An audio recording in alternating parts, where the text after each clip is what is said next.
I think this is a choice where policy has already been set and which focus very much on selling the policy.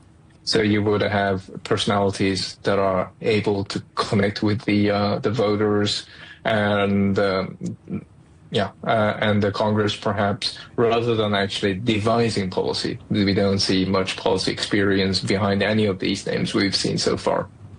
Commentators, journalists, understandably like to draw a line between one administration and the next. The reality is rather different, isn't it?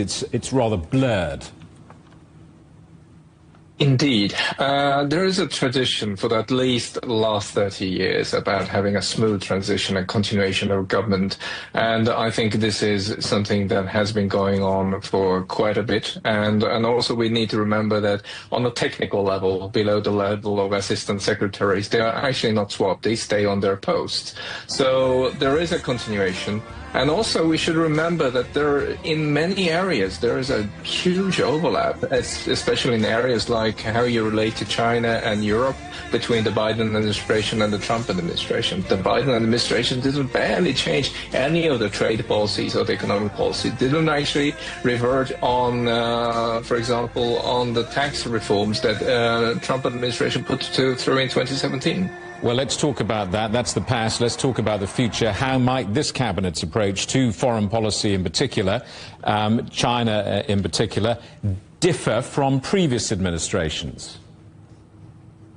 Well, this administration comes in with a huge political capital and also policy space in terms of having the Congress and having the Senate. And in addition, it has been very clear about what it wants to do. It wants to have a full-on trade war with not just with China, but also with Europe and its allies. It's going to go back on many of the decisions that has been taken around, for example, military support to Ukraine.